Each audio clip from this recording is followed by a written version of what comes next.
Halo semuanya, PTTH Ranah Kaisar episode 611 sudah rilis nih. Tanpa banyak pembukaan, yuk langsung saja kita lanjutkan kisah serunya. Di episode sebelumnya, pertempuran antara Xiaoyan dan Fu Xing mencapai puncak baru ketika kekuatan raksasa Xiaoyan ditahan oleh cahaya biru misterius yang bukan milik Fu Xing sendiri, melainkan kekuatan asing yang diberikan melalui pil berbahaya.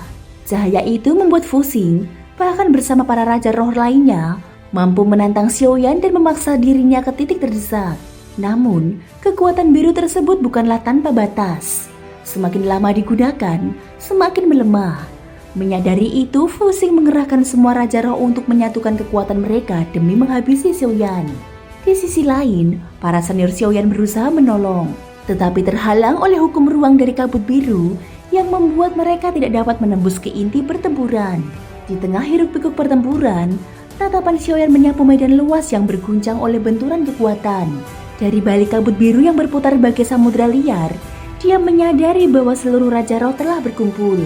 Hatinya yang semula dipenuhi kegelisahan perlahan mereda.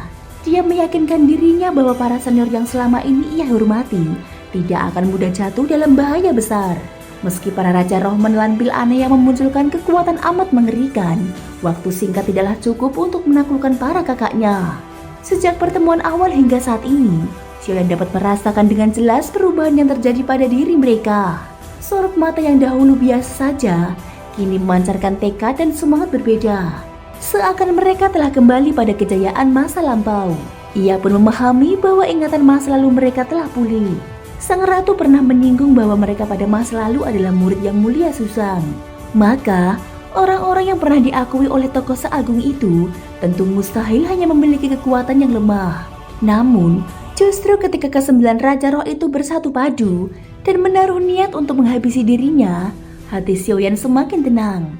Dia tahu pertarungan besar ini akan menentukan segalanya. 9 raja roh berdiri berbaris dalam kabut biru yang mengalir deras, mengepung dirinya seorang. Pemandangan itu laksana pengadilan akhir, seolah vonis mati telah dijatuhkan kepadanya.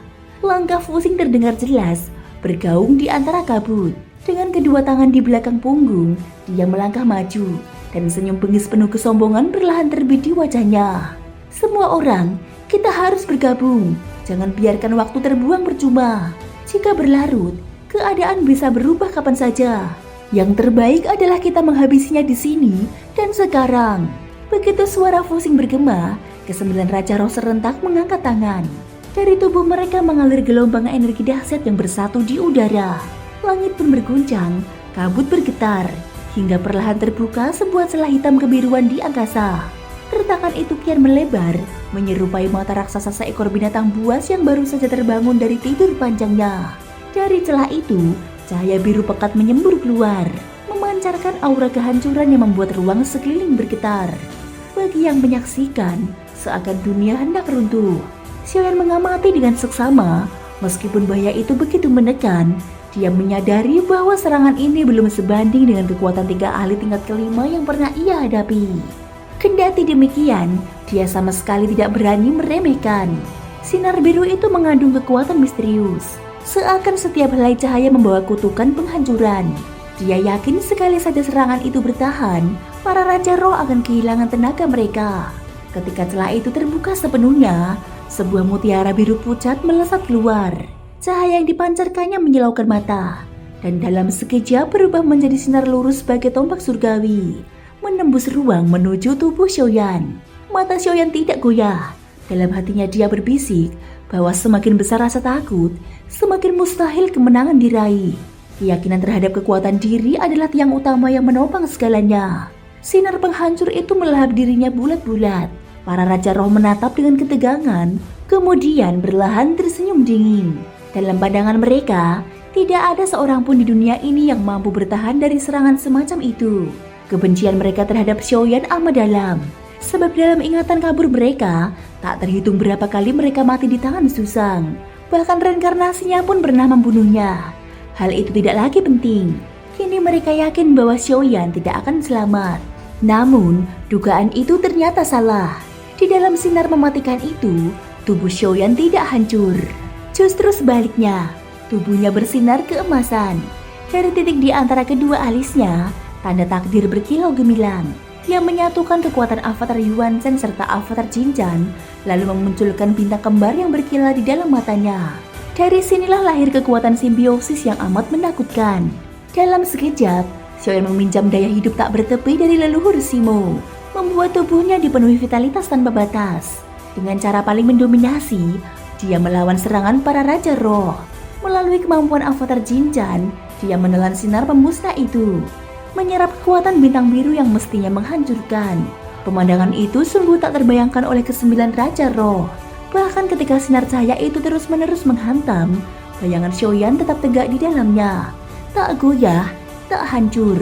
Fusing terdiam, wajahnya membeku, dan para Raja Roh lainnya pun diliputi kengerian. Bagaimana mungkin?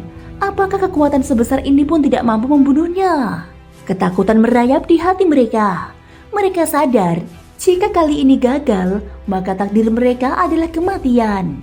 Sinar itu akhirnya meredup hingga sirna. Dari balik sisa-sisa cahaya, tubuh Xiaoyan muncul kembali. Kulit dan dagingnya sempat hancur, namun dalam sekejap seluruhnya pulih. Bahkan tampak lebih kuat dari sebelumnya. Otot-otot padat berkilauan. Tubuhnya memancarkan kekuatan tiada banding. Dia mengangkat tangan perlahan. Lengan itu telah berubah setengah transparan, berkilau biru pucat, syarat dengan cahaya bintang. Kekuatan ini memang luar biasa. Sayang sekali, bagi kalian, ia hanyalah karunia sia-sia yang tidak mampu kalian manfaatkan. Kini, giliranku, bersiaplah menemui ajal kalian. Begitu kata-kata itu terucap, tubuh Xiaoyan melesat maju. 9 Raja Roh yang sebelumnya bersinar dengan cahaya bintang biru, kini kekuatannya meredup. Energi asli yang menopang tubuh mereka mulai goyah. Mereka tidak lagi memiliki kekuatan untuk menahan gempuran Xiaoyan.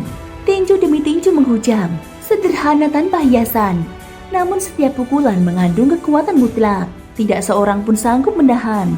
Satu pukulan tidak cukup, maka 2 pukulan menyusul tiada ampun. Setiap Raja Roh dihantam hingga tubuh mereka meledak menjadi pecahan darah.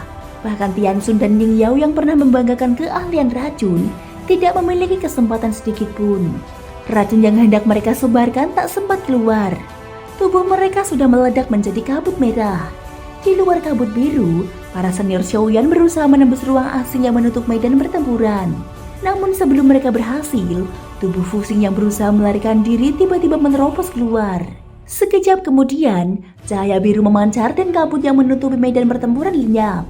Xiaoyan melangkah keluar dengan tenang. Dengan kekuatan jiwa lubang void, dia berpindah seketika untuk menghadang langkah Fusing. Sebuah pukulan mematikan, syarat dengan kekuatan mengerikan dilayangkan tanpa peringatan. Fusing yang panik kehilangan kendali, tak lagi mampu menghindar. Tidak, pukulan itu meledak, tubuhnya hancur menjadi pecahan daging. Tanpa ragu, Xiaoyan meraih ke depan, menggenggam erat jantung biru yang berkilau dari serpihan tubuh musuhnya. Thank you guys sudah mendengarkan ceritaku di episode kali ini sampai akhir. Ikutin terus kelanjutan episode berikutnya ya. Terima kasih buat kalian semua yang udah subscribe, like, dan komennya. Semoga hari kalian menyenangkan. Sampai jumpa dan bye-bye.